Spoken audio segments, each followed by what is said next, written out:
तुमच्यात काय दम असेल तर संयुक्त मोजणी करायला याच, हुनच जाऊन दे एकदा मैदानामध्ये काय व्हायची स्थिती आहे.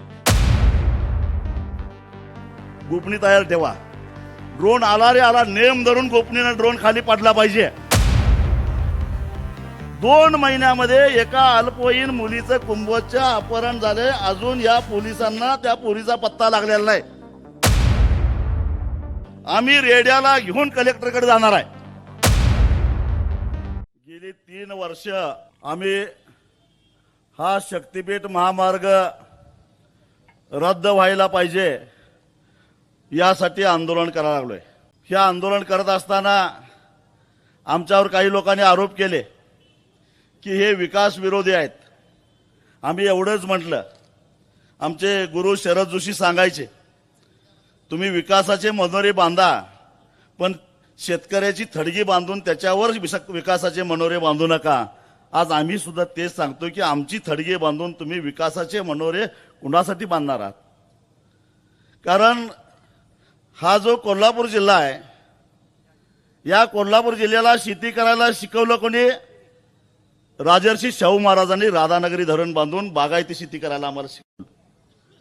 नुसतं बागायती शेती करायला शिकवलं नाही, तर बागायती शेती करत असताना त्यातून जी काही बचत निर्माण होते ती बचत उद्योगामध्ये कशी गुंतवायची आणि शेतकऱ्याचा पोरगा उद्योजक झाला पाहिजे म्हणून उद्यम नगरी स्थापन केली. तेवढ्यावरच शाहू महाराज थांबले नाहीत, तर शेतकऱ्याच्या पोरांनी व्यापारी सुद्धा बनलं पाहिजे म्हणून जयसिंगपूरची बाजारपेठ बसवून शेतकऱ्यांच्या पोरांना व्यापारी बनवलं. असा हा कोल्हापूर जिल्हा आहे. आणि या कोल्हापूर जिल्ह्याचं वाटोळच करायचं, कारण हा कोल्हापूर जिल्हा आज पंजाब नंतर दरडोई उत्पन्न जास्त असणारा जिल्हा आहे. याचं कारण हा जिल्हा कृषी प्रधान जिल्हा आहे. या जिल्ह्यातली शेतीतली बचत उद्योगधंद्यामध्ये गेली म्हणून शेतकऱ्याची पोरं उद्योजक झालेली आहेत. या जिल्ह्यातली पोरं व्यापारी झालेली आहेत, व्यावसायिक झालेले आहेत. 7 समुद्र पार आपला शेतीमाल निर्यात करण्यापर्यंत आमच्या शेतकऱ्यांची पोरं गेलेली आहेत. आणि या कोल्हापूर जिल्ह्याला कुणाचं तरी दृष्ट लागायला लागलेला आहे त्यांच्या स्वार्थासाठी. आपल्याला रस्त्याची गरज आहे का हो? आपल्याला गोव्याला जायला रस्त्याची गरज नाही, कारण 7 रस्ते आधीच आहेत. आपल्याला मराठवाड्यामध्ये जायला रस्त्याची गरज नाही, कारण रत्नागिरी नागपूर हा कोल्हापूरला जाणारा रस्ता जो आहे तो एकदम चांगला आहे. पंढरपूरला जायला ट्रॅफिक जाम झालं का? अजिबात झालं नाही. तुळजापूरला नवरात्रीला जाताना ट्रॅफिक जाम झालं का? अजिबात झालं नाही. म्हणजे कुठल्याही देवाला जायला आम्हाला कधीही काही अडथळा आला नाही. मग हा शक्तीपीठ कुणासाठी करायला लागलाय, कशासाठी करायला आहे? आणि तो करत असताना देवाचं नाव कशासाठी घेताय, एवढंच आमचं म्हणणं आहे. बरं, शक्तीपीठ महामार्गाला विरोध आंधळेपणानं आम्ही करत नाही. आम्ही विकासाला विरोध करत असतो तर नागपूर रत्नागिरी महामार्गाला सुद्धा विरोध केला असता. पण तो रस्ता तर चालू आहे, कारण तो गरजेचा आहे, आम्हाला माहिती होतं. कारण या जिल्ह्यामध्ये तयार होणारी साखर, या जिल्ह्यामध्ये 5 स्टार MIDC असेल किंवा शिरोली MIDC असेल किंवा अन्य जे काही उद्योग धंदे आहेत, इचलकरंजीचं आमचं टेक्स्टाईल असेल, निर्यातीसाठी बंदरावर जाण्यासाठी आम्हाला रत्नागिरीचं बंदर जवळ पडतंय. म्हणून नागपूर रत्नागिरी रस्त्याला आम्ही कधीच विरोध केलेला नाही, कारण ते एक विकासाचं साधन आहे. कोल्हापूरचा भाजीपाला कोकणात गेला पाहिजे आणि कोकणातला आंब्यासकट सगळे जे काही आंबे असतील, मासे असतील, पश्चिम महाराष्ट्रात आले पाहिजेत, म्हणून तो रस्ता होणं गरजेचं आहे. त्यासाठी आम्ही विरोध केला नाही. कोल्हापूर ते वैभववाडी रेल्वे मार्ग झाला पाहिजे म्हणून आम्ही सातत्यानं प्रयत्न करतोय. खरं तर DY दादांनी त्याला पुढाकार घेतलेला होता, मी त्याला पुढाकार घेतला होता. ममता दिदी त्यावेळी रेल्वे मंत्री होत्या, त्यांनी तो मार्ग मंजूर केला. पण तो मंजूर झालेला रेल्वे मार्ग पूर्ण करण्याची अजून यांच्यामध्ये नियत नाही. अरे जी आमची मागणी आहे, बेळगावच्या आणि चंदगडच्या जनतेची मागणी आहे की कोल्हापूर बेळगाव रेल्वे मार्ग करा, ते तुम्ही नाही करत. आणि ज्याची गरज नाही तो रस्ता कुणासाठी करताय, का करताय? कारण यात त्यांना काढायचा आहे पैसा. मला एक कळत नाही की 856 किलोमीटर लांबीचा रस्ता पूर्ण करायला त्यांना 1 लाख कोटी रुपये कशाला लागतात? यांचं सरकार दिल्लीला आहे, त्यांचं नॅशनल हायवे प्राधिकरण आहे. आणि त्याने नाशिक ते अक्कलकोट नुकताच एक रस्ता जाहीर केला आहे, 374 किलोमीटर लांबीचा आहे. तोही 6 पदरी आहे, हाही 6 पदरी आहे. तोही एक्सप्रेस आहे, हाही एक्सप्रेस आहे. मग तो 374 किलोमीटर लांबीचा रस्ता 19,000 कोटीत पूर्ण होतो आणि 856 किलोमीटर लांबीचा रस्ता 1,00,000 कोटी रुपयाला लागतात. हा काय प्रकार आहे? म्हणजे एका किलोमीटरचा खर्च बघितला तर त्या रस्त्याचा खर्च येतो 51 कोटी रुपये, या रस्त्याचा खर्च येतो 117 कोटी रुपये. काय गावडू बंगाल आहे? कुणाच्या खिशात हे पैसे जाणार आहेत? बरं, गेली 6 महिने आम्ही बोंबलून मागणी करायला लागलेलो आहे की ते IIT रुडकी एक आहे उत्तर प्रदेश मधलं IIT आहे, ती जरा रस्त्याबद्दलची तज्ज्ञ संस्था आहे, त्याच्याकडनं हा DPR तपासून घ्या. त्यांनी जर सांगितलं हे योग्य आहे, ह्यांच्याकडे DPRच नाही, मग 1,00,000 कोटी आकडा आला कुठनं? काय रतन खत्रीचा आकडा आहे काय? कुठला आला आकडा? तुमच्याकडे जर DPRच तयार नसेल तर हे 1,00,000 कोटी रुपये आलं कुठला? का तुम्ही सांगायचं आणि आम्ही ऐकायचं? हे धंदे इथं चालणार नाहीत. त्यामुळं ही काय भानगड आहे? बरं, मला अजून एक कळत नाही. तुम्ही माझ्या जरा ज्ञानात प्रकाश टाका, जरा मला जरा शिकवणीला पाहिजे. तुमच्याकडे येतो. तुम्ही आधी म्हटला 803 किलोमीटर लांबीच्या रस्त्याला 86,000 कोटी रुपये. बघा, हिशेब करा तुम्ही. 803 किलोमीटर लांबीच्या रस्त्याला 86,000 कोटी रुपये आणि 856 किलोमीटर लांबीच्या रस्त्याला 1,00,000 कोटी रुपये. म्हणजे वाढलं किती? 53 किलोमीटर. आणि खर्च वाढला किती? 14,000 कोटी. मग 14,000 कोटी भागिले 53 किलोमीटर, अहो 254 कोटीला एक रस्ता, 1 किलोमीटर. काय भानगड आहे? म्हणजे वाढीव रस्ता 256 कोटीला 1 किलोमीटर करण्यासारखं असं काय घडलेलं आहे? आणि 1,00,000 कोटी तर हे संपणार आहे का? का हे 1.5, 1.25, 2.5, 2.25? बरं, ह्यांच्या बाजूचं काय जाते हो? हे बघा, आमदाराला टोल नाही, खासदाराला टोल नाही, कलेक्टरला टोल नाही, तहसीलदारला टोल नाही, पोलिसाला टोल नाही, न्यायाधीशाला टोल नाही. टोल आहे फक्त सामान्य जनतेला. म्हणजे हे सगळं पैसे फेडायचे आहेत तुम्ही आणि आम्ही, हे ध्यानात घ्या. हे माझ्याच मारणार आहेत, फुकटच धरणार आहेत ते देवाला. मग यांच्यासाठी आपण आपला बळी का द्यायचा? बरं, नुसतं एवढंच नाही. तुम्हाला माहिती आहे, आता पुढच्या महिन्यामध्ये, जुलै महिन्यामध्ये आपल्या जीव मुठीत धरून आपल्याला गावात राहायला लागतं. का? तर जुलै महिन्यामध्ये आपली कुंभी, कासारी, भोगावती, दूधगंगा, वेदगंगा, आमची पंचगंगा, वारणा, सगळ्या नद्या पात्राच्या बाहेर पडतात. पात्राच्या बाहेर म्हणजे 2-2, 3-3 किलोमीटर बाहेर पडतात. आता हे रस्ता करत असताना त्या पाण्याच्या प्रवाहाच्या विरोधामध्ये डोंगरासारखा जर का हे भरावा टाकत गेले तर मी तुम्हाला सांगतो, पार अगदी राधानगरीपर्यंत हे पाणी तुंबत जाणार आहे. पाठीमागं इकडं पाटपन्हाळ्याच्या पाठीमागं पाणी तुंबत जाणार आहे. तिकडं वारणेला पिरीड मलकापूरपर्यंत पाणी तुंबत जाणार आहे. आणि मग त्या नदी काठावर असणाऱ्या गावांची अवस्था काय होईल याचा विचार करा. अरे, आधीच महापुरानं आम्ही हैराण झालेलो आहे. थोडं का नाही तर या कोल्हापूर आणि सांगली जिल्ह्यातला मिळून 25 लाख टन ऊसाचा फटका बसणार आहे आपल्याला. एवढं उत्पादन घटणार आहे ऊसाचं. कारण 2-2 महिने जर का शेतातलं पाणी गेलं नाही तर ऊसाची अवस्था काय होईल? तुंबलेलं पाणी तसंच राहणार आहे. आणि हे जर तुम्हाला बघायचं असेल तर यावर्षी पावसाळ्यात तुम्ही जरा आमच्या शिरोळ तालुक्यात या. आमच्या शिरोळ तालुक्यापासून मांजरी पूल, कर्नाटक राज्यातलं चिकोडी तालुक्यातलं मांजरी, अलीकडे मांजरी आणि पलीकडे अंकली, या 2 गावाला जोडणारा एक पूल कर्नाटक सरकारनं बांधलेला आहे कृष्णा नदीवर. दोन्ही बाजूला जवळजवळ 2-2 किलोमीटरचा लांबीचा भराव टाकलेला आहे. आणि त्या भरावाला कृष्णेचं पाणी तुंबतंय. आमच्या शिरोळ तालुक्यापासून 35 किलोमीटरपेक्षा लांब आहे ती मांजरी.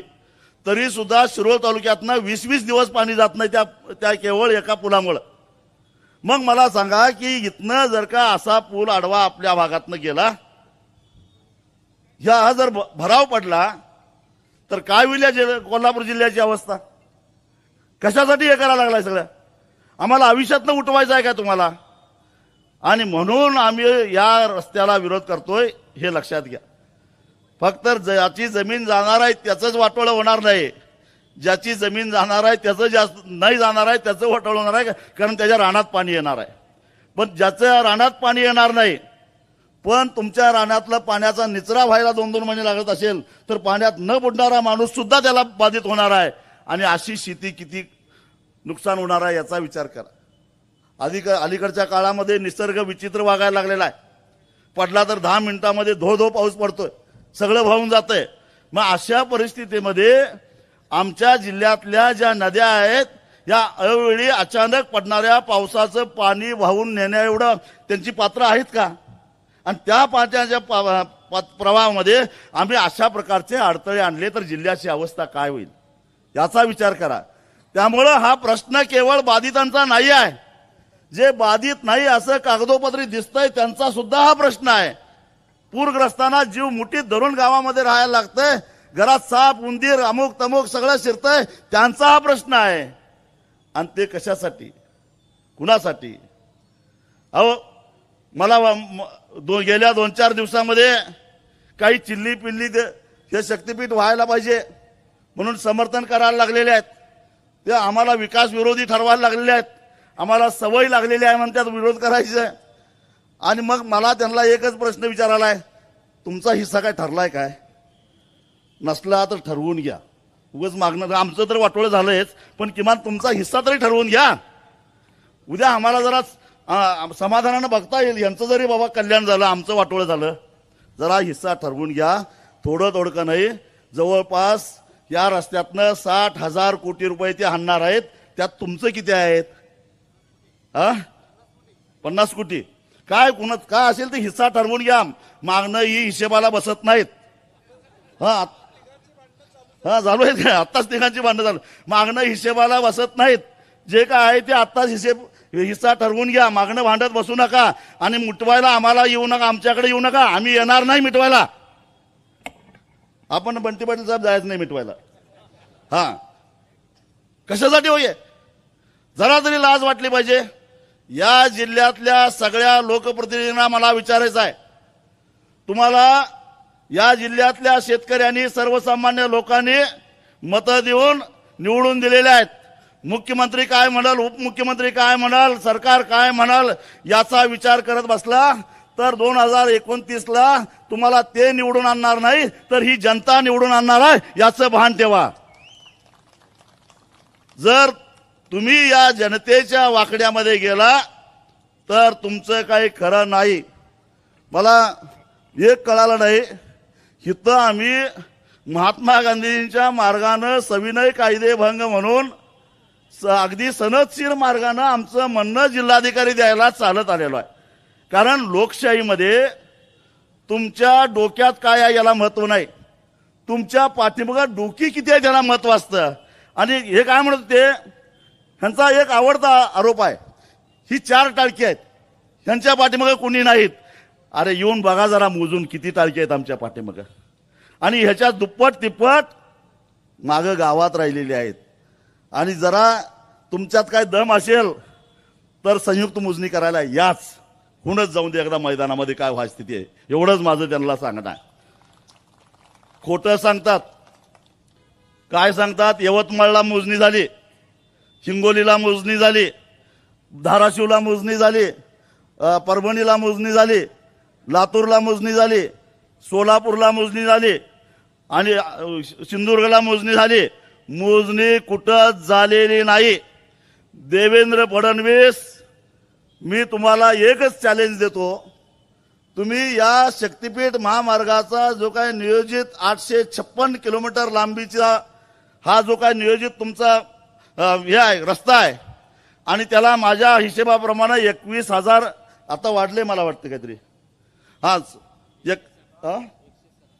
नाही 21,000 एकर जमीन जाणार काहीतरी आहे. 25,000 एकर जमीन जाणार आहे. त्यातल्या किती एकर जमिनीची मोजणी झाली एकदा आकडा सांगाच.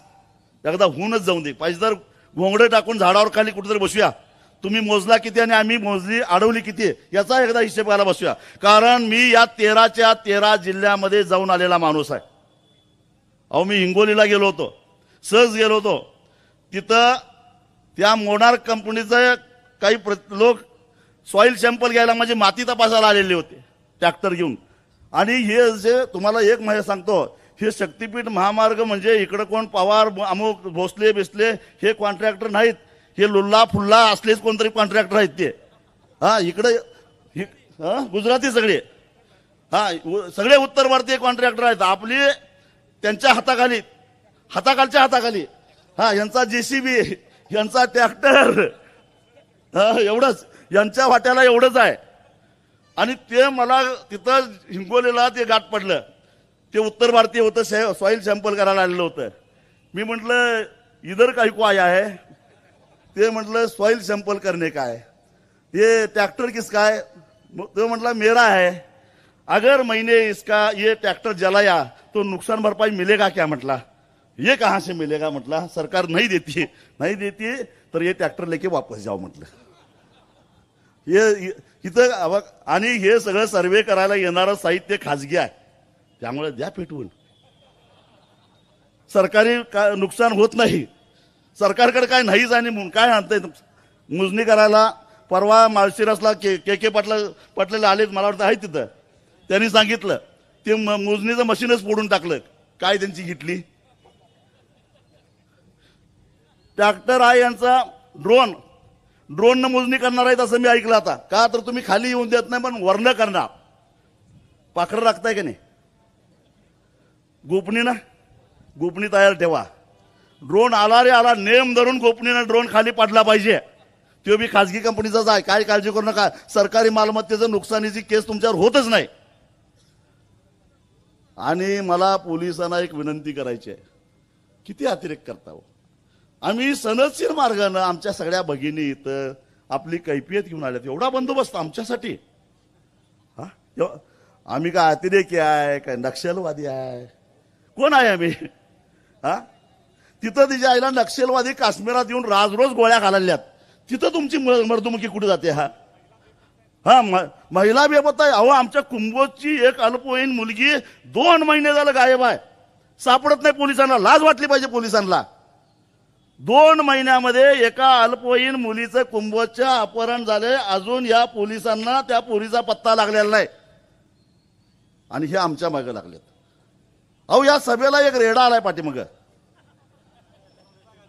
त्या रेड्या बघा, रेडा सुद्धा किती धाडशी आहे. इथं निर्भयपणे आला, कारण त्याला माहिती होतं की ही माणसं सज्जन आहेत, ही आपल्याला गुवाहाटीला नेऊन कापणार नाही, त्याला खात्री आहे. पोलीस त्या रेड्याला येऊन देणार. हाय अजून आहे. मी राखायला सांगितलंय पोलिसांना अजिबात देऊ नका म्हटलं तो रेडा, कारण पोलिसांच्यावर माझा विश्वास नाही, गुवाहाटीला पाठवतील. अहो ते रेडा काय म्हणालाय, त्या मंत्रालयातल्या बसलेल्या रेड्यानी आमचा शक्तीपीठ आणून आमचं वाटोळ्या करायला म्हणून कैफियत घेऊन कलेक्टरकडे तो रेडा आला असेल तर पोलिसांनी त्याला अडवायचं कारणच काय? अरे पोलीस रेड्याला पण घाबरायला लागले काय? रेड्याला घाबरताय होय? आम्ही रेड्याला घेऊन कलेक्टरकडे जाणार आहे, त्याची कैफियत कोण ऐकणार? बरं आम्ही ज्ञानदेवाचे वारसदार आहोत. आमच्या ज्ञानदेवानं रेड्याच्या तोंडून वेद वधवून घेतला का नाही? मग आमचा रेडा ह्या रेड्याना वेद कसं बोलायचं सांगायला आलेला, त्याला आज सोडलं पाहिजे. तुम्ही रेड्याला येऊन देणार नाही, तुम्ही माणसाला येऊन देणार नाही, तुम्ही आमचं ऐकून घेणार नाही. अरे काय मोगलाई आहे काय? आणि म्हणून मी तुम्हाला सांगतो की इथं फक्त मोर्चाला आलो आणि आपला प्रश्न संपला अशा भ्रमामध्ये राहू नका. जोपर्यंत हा शक्तीपीठ महामार्ग 13च्या 13 जिल्ह्यातनं हद्दपार होत नाही तोपर्यंत विश्रांती नाही. हा निर्धार करून तुम्ही जायचा आहे. ते आपल्यात फूट पाडायला म्हणतील हिकडनं काढतो तिकडनं काढतो, आपल्याला नकोच आहे रस्ता तो. कारण महाराष्ट्राच्या बोकांड्यावर 1 लाख 1.5 लाख कोटीचं कर्ज टाकण्यासाठीच हा शक्तीपीठ महामार्ग आहे. ह्या चोरांना 50-60 हजार कोटी त्यातनं मिळतील, पण फेडावं आपल्याला लागणार आहे. आणि मग जेव्हा असा कर्जाचा बोजा वाढतो त्यावेळी आपल्यावरच सगळा त्याचा बोजा पडतो, हे लक्षात ठेवा. मी तुम्हाला भगिनीनं सांगतो, हे लोक आधी आपल्याला सिलेंडर किती देत होते? वर्षाला 9 देत होते का? 9 काय 10? 12 देत होते. 12चं 10 झालं, 10चं 6 झालं. आता मी ऐकलंय की इथनं आता 4 देणार आहेत. म्हणजे ह्यांच्याकडे पैसे कमी पडायला लागलं तर एक प्रकारे आपल्यावरच हा सगळा बोजा पडणार आहे. लाडक्या बहिणीनो ध्यानात ठेवा. 15 लाडक्या बहिणी आणि त्या काहीतरी 60 लाख रुपये कमी केल्या, 80 लाख. हे असं सगळं फसवाफसवी करणारं हे सरकार आहे. मी माझ्या आयुष्यात एवढी लबाड सरकार बघितलं, एवढंच लबाड सरकार बघितलं नाही. मी तुम्हाला सांगतो, कधीपासून यांच्या विरोधात लढतोय. बापू तर आमच्यापेक्षा आधीपासून लढतात.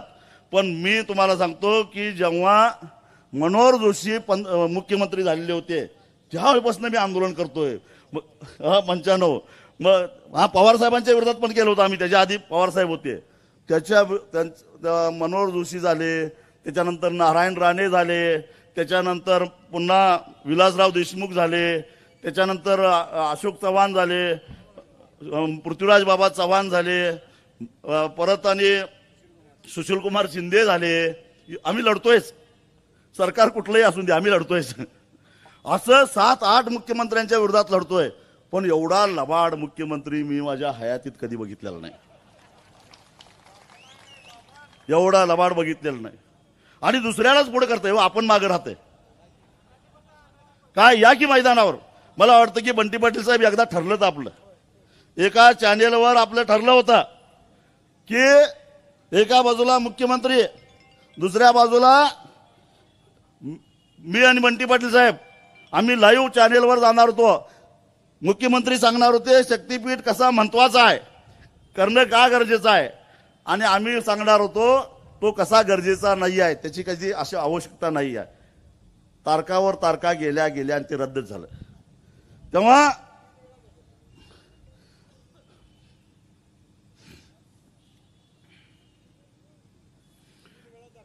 तीन वेळा तारखा बदलल्या. तेव्हा आता तारखा बिरका काय बदलायच्या भानगडीत पडू नका. शक्तीपीठ महामार्ग रद्द करा. तुम्हाला शक्तीपीठ महामार्ग रद्द करायची बुद्धी सुचावी म्हणून आम्ही काय कनेरी मठावर एक मोठा यज्ञ करावा काय? आणि मी तुम्हाला हमी देतो, गायींना संरक्षण देण्याची हमी देऊन यज्ञ करतो. एक ही गायीच्या जीवाला धोका होणार नाही. काय करायला पाहिजे तुम्हाला? अरे कशासाठी करता ये? का आमच्या जीवावर उठलाय? एक लक्षात ठेवा, हा कोल्हापूर जिल्हा आहे. महाराष्ट्रातला पहिला खाजगीकरणातला रस्ता शिरोळला झाला. महाराष्ट्रातला पहिला टोल शिरोळला झाला, जयसिंगपूरला. पळवून लावणारी माणसं आम्ही आहे टोलला. त्याच्यानंतर कोल्हापूरचा टोल पळवून लावलेली माणसं आहे. त्याच्या आधी महादेवाच्या कृपेनं एक तावडे हॉटेलला एक टोल झाला होता, फोडलेली माणसं आम्ही आहे. तेव्हा आमच्या नादाला लागू नका. आम्ही जर का एकदा ठरवलं तर आमचं सुद्धा ऐकत नाही. बंटी पाटलाला माहित आहे ऊसाच्या यावेळी काय होतंय ते, दुधाच्या वेळी काय आम्ही करतोय ते. ऊस असो, दूध असो, पाणी असो किंवा नदीतलं पाणी असो, या कोल्हापूर जिल्ह्यावर जर का अन्याय होत असेल तर या कोल्हापूर जिल्ह्यातला माणूस अजिबात ऐकत नाही, कुणाचंच ऐकत नाही. तेव्हा आमच्या नादाला लागू नये एवढंच आमचं त्यांना नम्रपणानं सांगणं आहे. आम्ही काही जास्त धमकी देणार नाही. अगदी नम्रपणानं सांगतो की हे शक्तीपीठ महामार्ग रद्द करा.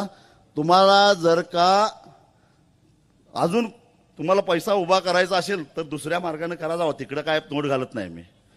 हे बघा, हे 1 लाख कोटी रुपये खर्च करण्यापेक्षा जुलै महिन्यामध्ये आमच्या नद्या एवढ्या भरत्यात ते पाण्याचं काय करायचं अशी आम्हाला चिंता लागल्या.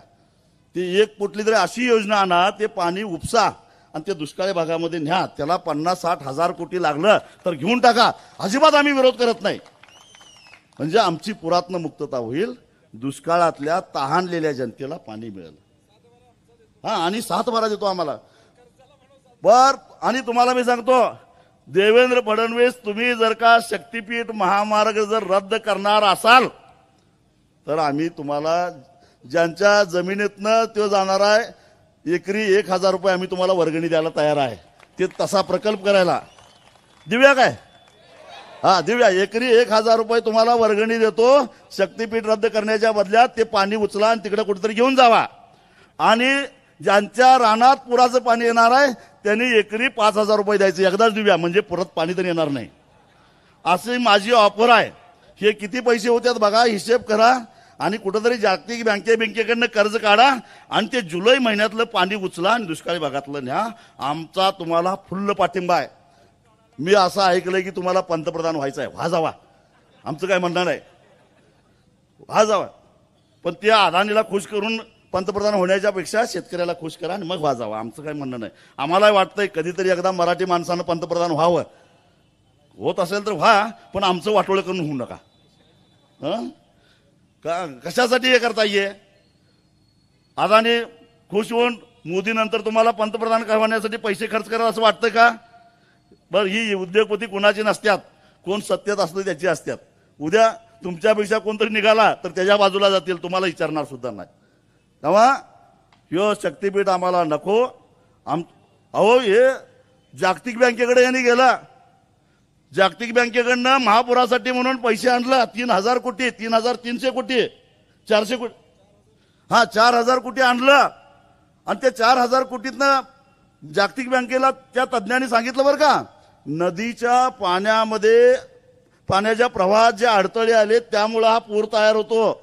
हा निष्कर्ष जागतिक बँकेनं लगेच काढला एका दौऱ्यातच. त्यांनी म्हटलं ते अडथळे काढण्यासाठी तुम्हाला आम्ही 4,000 कोटी रुपयाचं कर्ज देतो. ह्यांना कर्ज काय लगेच घेतलं, त्यांनी घेतलं त्याचा उपयोग करायचा. ते काय केले माहितीये, इचलकरंजी, कोल्हापूर आणि सांगली गटारी करून टाकल्यात. आता शहरातली गटारी केल्यावर कर्ज पूर थांबतोय? कधी ऐकलंय का असं? शहरातली गटारी पूर्ण केल्यावर कर्ज थांबतंय का? पूर गेलं, 4,000 कोटी गेलं. ते एका तरी तज्ञानं मला सांगावं, शहरातली गटारी काढल्यानंतर महापुरावर नियंत्रण कसं करता येतंय हे एका तरी तज्ञानं मला पटवून सांगावा. काय नाही, महापालिकेच्या निवडणुका होत्या त्यामुळे गटारी केल्या, लोकांना खुश केलं, टक्केवारी घेतली, झालं. तुम्ही आहे तुमचा पूर आहे, काय काशी करा जावं तिकडे, काय करायचं ते. असं हे सगळं चाललेलं आहे. मी तुम्हाला हे का सांगायला लागलोय, हे सगळं समजून घ्या. हे बाता मारतील विकासाच्या, हे बाता मारतील अजून कशाच्या तरी.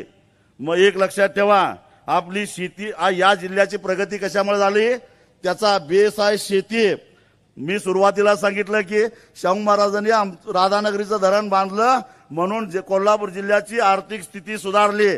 त्यामुळं कोल्हापूर जिल्ह्यामध्ये उद्योगधंदे आले, कोल्हापूर जिल्ह्यामध्ये व्यापार वाढला, कोल्हापूर जिल्ह्यामधली पोरं शिकायला लागली.